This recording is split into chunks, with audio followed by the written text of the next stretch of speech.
Current electricity में आज हम रेजिस्टेंस इन पैरेलल ये कंसेप्ट देखने वाले हैं। रेजिस्टेंस सीरीज लास्ट ही क्लास में, प्रीवियस क्लास में हम लोगों ने देखा था। रेजिस्टेंस जैसे मैंने बताया कि हम लोग उसे दो अलग अलग वे से कनेक्ट कर सकते हैं, एक सीरीज और दूसरा पैरेलल। रेजिस्टेंस का बेसिक पर्पस ही वही है, to oppose the flow of current, है ना। करंट को अगर आपको अपोज करना है, मिनिमाइज करना है, कंट्रोल करना है, तो रेजिस्टेंस का इस्तेमाल किया जाता है। रेजिस्टेंस को पोलैरिटी नहीं होती है, ठीक है। तो सर्किट डायग्राम सबसे पहले हम देखेंगे 3.9 पेज नंबर 41 पे सर्किट डायग्राम दी है resistance in parallel.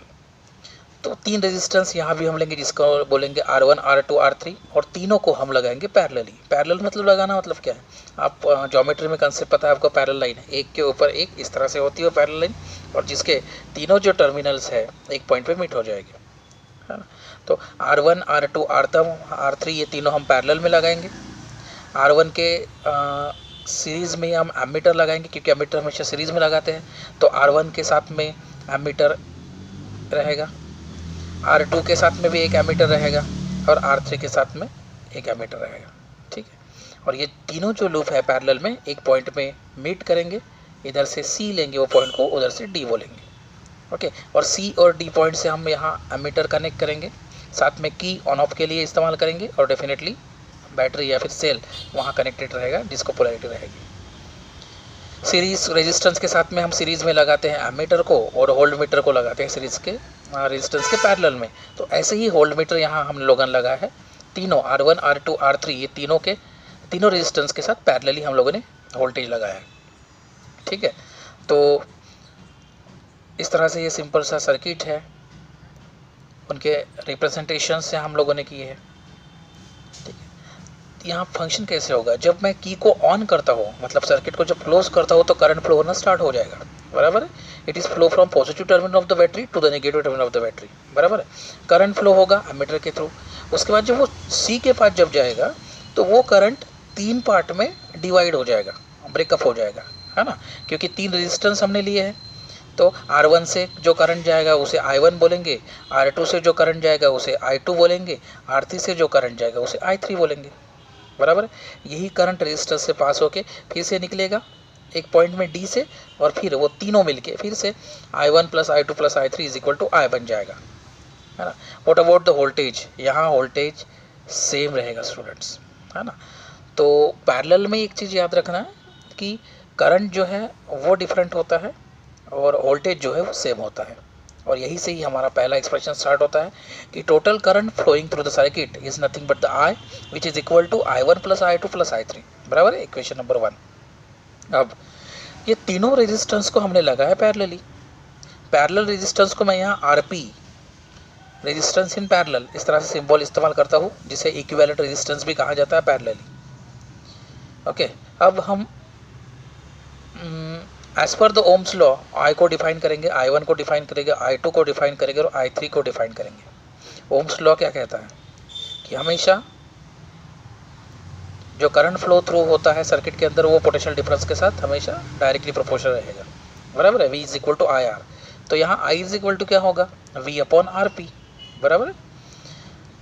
I1 is equal to क्या होगा, V upon R1, I2 is equal to V upon R2, I3 is equal to V upon R3। मतलब I1, I2, I3 ये चारों values हमने calculate की as per the Ohm's law, क्योंकि parallel में voltage same होता है, करंट वेरी होता है, अलग अलग होता है। ये चारों जो वैल्यू है I1, I2, I3 ये चारों वैल्यू हम सब्स्टिट्यूट करेंगे इक्वेशन 1 में, तो आपको मिलेगा V upon RP is equal to V upon R1 plus V upon R2 plus V upon R3। Right hand side से मैं V कॉमन लेता हूँ, तो मुझे मिलेगा V 1 upon R1 plus 1 upon R2 plus 1 upon R3। इधर भी V है, इधर भी V है, दोनों तरफ से V होने के कारण वो वोल्टेज कट हो जाएगा, और आपको फाइनल एक्सप्रेशन मिलेगा, that is the 1 upon RP is equal to 1 upon R1 plus 1 upon R2 plus 1 upon R3। तीन रेजिस्टेंस लगा है, इसलिए इस तरह से एक्सप्रेशन मिलता है। अगर यही चार रेजिस्टेंस लगाते मैं पैरेलल में, तो उस समय 1 upon RP is equal to 1 upon R1 plus 1 upon R2 plus 1 upon R3 plus 1 upon R4 इस तरह से मिलते हैं। अब हम जनरल रेजिस्टेंस की बात करें कि अगर एन रेजिस्टेंस में लगा रहो पैरेलली, तो क्या मिलेगा आपको, तो 1 upon RP is equal to 1 upon R1 plus 1 upon R2 plus 1 upon R2 plus up to 1 upon R1, इस तरह से वो जनरल आपको एक्सप्रेशन मिलेगा। ठीक है, सीरीज रेजिस्टेंस के कंपेयर से पैरेलल रेजिस्टेंस में हमें बात करें तो हमें एडवांटेज मिलता है स्टूडेंट। और सबसे पहला एडवांटेज ये है कि अगर हम लोगों ने सर्किट सीरीज में लगाई है और कोई एक आधा इक्विपमेंट अगर ये डैमेज हुआ है, ओके, या फिर फिलामेंट अगर कोई बल्ब की डैमेज हुई है, तो उस समय सर्किट पूरी तरह से ब्रेक नहीं होता है, केवल वो जो एक इक्विपमेंट जो है वो वर्क नहीं करेगा, बचे हुए सभी इक्विपमेंट वर्क करेंगे। हाँ, ये इसका एक बेस्ट एडवांटेज है। दूसरा जो है कि अगर मान लीजिए मैंने 4 बल्ब को पैरेलल में लगाया है, तो पैरेलल में लगाने के बाद भी हर एक जो रेजिस्टेंस की जो इंटेंसिटी रहेगी, जो ब्राइटनेस रहेगा वो सेम रहेगा। एज जितना इंडिविजुअल रेजिस्टेंस की ब्राइटनेस है उतनी ही वो ब्राइटनेस रहेगी। तो ये एडवांटेज है। सर एक भी इक्विपमेंट ख़राब हो गया, उसमें से एक भी बल्ब ख़राब हो गया, फिर भी पूरा सर्किट, पूरे बल्ब ग्लो होते हैं, केवल वो एक बल्ब को छोड़ के। और इसी कारण से मैक्सिमम जो हमारे घर के हाउस होल्ड जो अप्लायंसेस होते हैं उसमें हमेशा पैरेलल कॉम्बिनेशन का इस्तेमाल किया जाता है। अब हम देखेंगे कि उनके कैरेक्टरिस्टिक क्या है और उसके ऊपर के न्यूमेरिकल्स। कैरेक्टरिस्टिक जैसे मैंने बोला कि इफेक्टिव रेजिस्टेंस जो होता है वो हमेशा रेसिप्रोकल के फॉर्म में होता है, मतलब 1/RP is equal to 1/R1 plus 1/R2 plus 1/R3। Inverse of the effective resistance is always equal to the inverse of individual resistance की समेशन। याद रखो, करंट जो फ्लो होता है वो करंट यहाँ जो फ्लो होता है वो करंट इंडिविजुअल होता है, मतलब टोटल करंट्स की बात करें तो इंडिविजुअल करंट्स की एडिशन है। यहाँ पोटेंशियल डिफरेंस जो है सभी रेजिस्टेंस में जो फ्लो होता है वो सेम होता है। इफेक्टिव रेजिस्टेंस जो होता है यहाँ कम होता है as compare to individual resistance, मतलब जो आरपी है वो छोटा है किसके कंपेयर से, R1, R2, R3 से। ये सर्किट हम कब इस्तेमाल करते हैं, जब भी हमें रेजिस्टेंस को डिक्रीज़ करना है, कम करना है, तो उस समय हम उसका इस्तेमाल करते हैं। ठीक है, इसके ऊपर के 2 न्यूमेरिकल्स है स्टूडेंट, वो देख लेंगे। 3 रेजिस्टेंस यहाँ दिए हैं, 15 ओम्स, 20 ओम्स और 10 ओम्स, और तीनों को बोला है कि पैरेलली कनेक्टेड किया है और पूछा है को इक्विवेलेंट रेजिस्टेंस क्या रहेगा। तो एक को हम R1 बोलेंगे, दूसरे को R2, तीसरे को R3, और तीनों को पैरेलल में लगाया। तो पैरेलल का एक्सप्रेशन अभी हमने स्टडी किया था कि वो होता है 1/RP is equal to 1/R1 plus 1/R2 plus 1/R3, है ना। मतलब 1/RP इज इक्वल टू क्या हो जाए, इक्वल टू 1/15 प्लस 1/20 प्लस 1/10। अब ये आपको सॉल्व करना आना चाहिए। 15, 20, 10 का एलसीएम जो है 60 होता है ना। ये आप लोगों को मैथ्स पे पता है। तो बाद में 60 अगर आता है तो क्या करना पड़ता है, 60 को 15 से डिवाइड करो, कितना मिलता है 4, ये 4 से 1 को मल्टीप्लाई करो, है ना। इस तरह से ये क्रॉस मल्टीप्लिकेशन आप लोगों को पता होना चाहिए, या फिर एलसीएम मेथड ये पता होना चाहिए।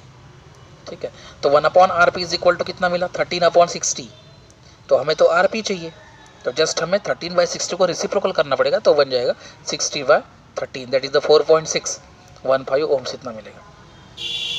एक और एक प्रॉब्लम है जिसमें दिया है कि 3 रेजिस्टेंस है, 5 ओम्स, 10 ओम्स और 30 ओम्स, तीनों को पैरेलल में लगाया हुआ है।